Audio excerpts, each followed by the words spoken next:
తెలంగాణ రాష్ట్ర దశాబ్ది అవతరణ దినోత్సవ వేడుకలు మేడ్చల్ మల్కాజ్గిరి జిల్లా కలెక్టర్ కార్యాలయ ఆవరణలో ఘనంగా నిర్వహించారు. కలెక్టర్ గౌతమ్ పోట్రు, అదనపు కలెక్టర్లు విజయేంద్ర రెడ్డి, అభిషేక్ అగస్త్యాలతో కలిసి త్రివర్ణ పతాకాన్ని ఎగురవేశారు. అనంతరం పోలీసులు గౌరవ వందనం స్వీకరించారు. ఈ సందర్భంగా కలెక్టర్ గౌతమ్ మాట్లాడుతూ మేడ్చల్ జిల్లాను అన్ని రంగాల్లో అభివృద్ధి చేసి ఆదర్శ జిల్లాగా తీర్చిదిద్దాలని, ఇప్పటివరకు జిల్లా అభివృద్ధికి తీసుకున్న చర్యలు, జరగబోయే అభివృద్ధి గురించి ఆయన తెలిపారు. ఈ కార్యక్రమంలో జిల్లా అధికారులు, సిబ్బంది, పలువురు ప్రముఖులు, నాయకులు, కార్యకర్తలు పాల్గొన్నారు.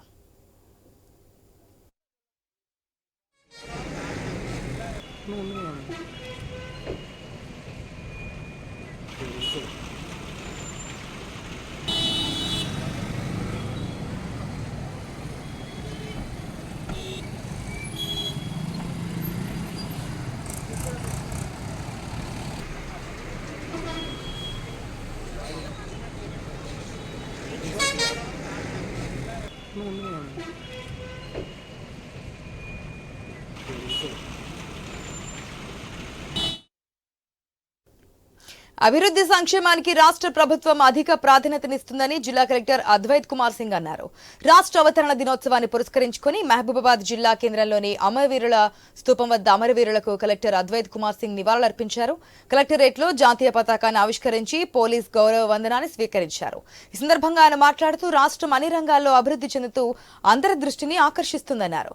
రాష్ట్రంలోని రైతులను దేశానికి ఆదర్శంగా నిలిచేలా ప్రభుత్వం వినూత్నంగా రైతు నేస్తం అనే కార్యక్రమం చేపట్టింది. ప్రభుత్వ పాఠశాలలను అమ్మ ఆదర్శ పాఠశాలలుగా తీర్చిదిద్దేందుకు అమ్మ ఆదర్శ కమిటీలను ఏర్పాటు చేసి మౌలిక వసతులు కల్పించేందుకు కృషి చేస్తున్నామన్నారు. స్వయం సహాయక సంఘాలకు ఆర్థికంగా చేయూతనిచ్చేందుకు పాఠశాలల విద్యార్థుల యూనిఫామ్ కుట్టించే పనులను వారికి అప్పగించామన్నారు.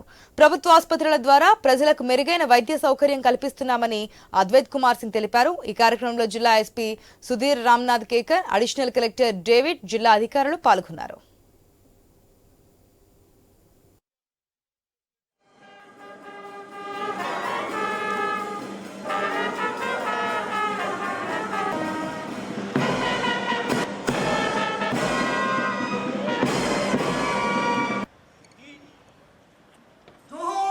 రెవెన్యూ ఏసీ గౌరవ ముఖ్య అతిథులందరికీ కూడా మన తెలంగాణ గౌరవ